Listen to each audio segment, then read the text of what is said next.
bottom of the screen. Ty Bodine making a move on Eric Almirola for that 5th spot.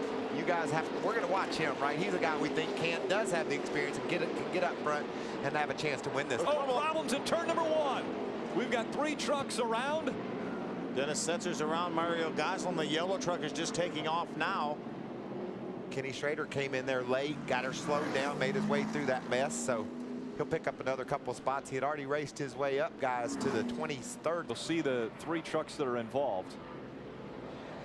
I don't see much damage on the front of you. There is definitely some damage right above the front bumper. Here's a late. See Mario Goslin, the yellow number 12. There's Dennis Setzer. Look sneaking around here on the inside. Schrader's got her all slowed down. Jennifer Jo Cobb goes to the bottom and makes her way around.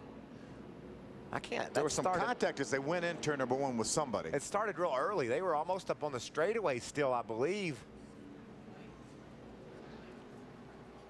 Right along with Mike Skinner here. There's Johnny Sauter on the inside. There it is. Yep. Somebody gets into Dennis Setzer and just spins him around. The black truck spun Setzer around. Looks like Mario Goslin, some of those other trucks needed to make some evasive moves to trying to make the move, and Austin decided he needed to get in the corner a little bit deeper to hold off Jason, but the only problem was Stacy was there. Matt Crafton took a look to the inside of trouble, and around goes Jason White. Can he keep it pointed the right direction? He stays in the gas. Now he's down on the apron. He actually forced the 3 of Austin Dillon into the outside wall. They were racing together. They made some contact when they got down in the corner. Jason turned. They get down in the corner there. There's the contact right there. That part of the racetrack automatically sends you up to the outside wall, and Jason was going to take that outside line, and Austin was there, and they made just a little bit of contact. Jason tried his best to stay off of Austin, but watch Austin now. Watch him get sideways and get up in the outside wall. Yeah, that's pretty good contact, but you know, that's a Darlington stripe. You'll see other guys have that same amount of contact. He could still win the race with a truck that hit the wall that hard. So right along with Ricky Carmichael. Watch what Ricky sees, man. These guys go everywhere. He sees an exit path there around the outside of Johnny Sauter, and he knew he needed to get on the gas and clear that mess. This is Jason White on board. Take a ride here at Darlington. We normally talk about this corner being single file through here. Listen to him work the gas, Bill. He did a nice job not letting that truck get up into traffic. I've got to commend our camera operator, too. He was able to keep the camera pointed the right direction even when the truck wasn't. He's behind Ty Bodine. Oh, he's sideways. Got sideways, had to chase it up the hill. Had to chase it to 8 feet up the hill to where the wall was. This was the second time into the wall. Bell had some problems with his truck. Into the wall he went, and now here come your race leader. Back of the hook. You see him into the wall there. Wow. It had the looks of maybe a cut down right front tire. Was that the whole race? I think there's more to this story.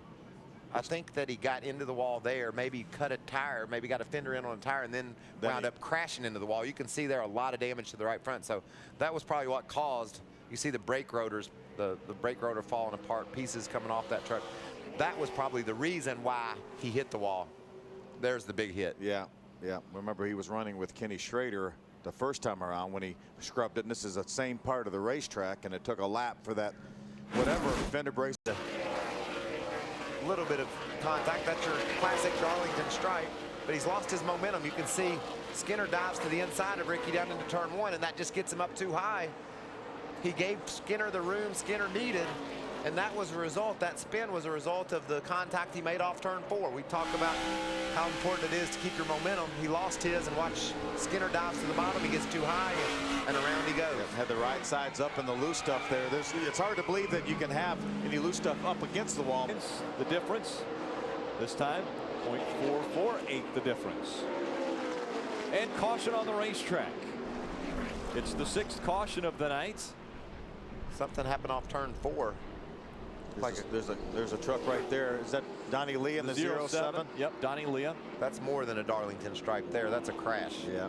Tire went down for Donnie Lee, but again, we don't know if there may have been some contact with the outside wall that precipitated that. We caught that earlier with TJ Bell. We saw him scrubbing along the wall. Same tires leading the race. The caution flies. These guys all come to pit road. And problems. Mario Goslin gets into the wall. He collects the 4 of Ricky Carmichael. Now back down the racetrack. Let's make sure that he doesn't get into the path of any of the other drivers. He stays clear, but hard hit to the inside wall for Ricky Carmichael as well. Just a wrong place at the wrong time for Ricky Carmichael. It seems like that's been a good majority of the season. See, Mario, that's 2 weeks in a row with pretty significant damage to the tire monkey. Yeah, that's hard crash there. We talked at Nashville that he didn't really have the trucks to be reckoned like he did at Nashville, and this is another one that's going to be a big hit for Ricky Carmichael. He got clipped right in the right rear quarter panel, and it just turned him. See, Mario just got loose getting down in the corner. Tries to keep it up against the wall, but he clips the right rear quarter of Ricky Carmichael's truck and turns Ricky just about head on into that wall. And Ricky makes more contact with the inside wall. Yeah, by this time he has no brakes. He probably broke a brake rotor when he hit the outside wall. There's Mario, gets into the outside wall, and then watch him just clip the corner of that truck and puts him at least at a 45-degree angle anyway. You just have to be so thankful for these safer barriers. Having hit that concrete before, Phil, like you and I have, you watch this angle Ricky Carmichael hits this wall with, heading there with his foot wide open on the floor and driving straight into that wall. Man, that hurts so bad. Well, let's ride along with him and see what it sounds like.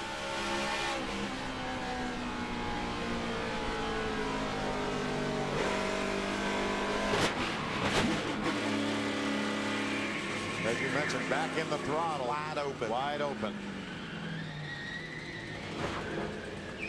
Now hits the inside wall again, more than likely no brakes. The only thing in his favor were all the wheels were pointed in the wrong direction. Why the truck wasn't any faster when it hit the inside wall. There's real time. Watch him just turn him right into the outside wall. What do you need, about a foot or so to That's about all. To be clear? Instead, he's got a totaled out race truck. Eichler's got the advantage. Now here comes Lofton again. He'll take that position. Oh, what about Peters? He drives around Hornaday, grabs the second spot. Oh, problems right behind him. The 7 of Lofton gets into the 5 of Mike Skinner. Wow, a lot of damage to that 5 truck of Mike Skinner's. Pretty much done, boys. That's a good assessment of the damage. I'm coming to pit road. Lofton was down on the inside. He's going to head straight to the garage as well. You see. Yep, just what we thought. He was down on the inside. Brian Eichler. Remember, there's a little bit of history with those two drivers from maybe from last weekend. Well, Eichler, in my opinion, didn't do anything wrong last weekend, and I don't think he did anything wrong there. 81 of David Starr, making a little bit of damage to the back of that 7. There's Mike Skinner's truck. That's when he makes contact with the 7 of Justin Lofton. Right, you can see Lofton down on the inside. Gets loose on the entering the corner and sideways. Great job by David Starr, just holding his ground, making sure he didn't make any evasive moves. What a close call for Johnny Sauter to make it through there. In 16th or something. Well, this is the same truck that they had that day at Dover. And there's Eichler into the wall hard this time. He will definitely come to the pits now, and that should bring out a yellow. Yeah, that was inevitable. You knew that was going to happen. I hate that spotter and the team didn't get with him and say get to pit road, because he hit hard enough, and you can see he drives down into turn 3. The right front tire goes flat. It puts him into the outside wall. You know, he was second. This 18 truck was second in the owner's points this year.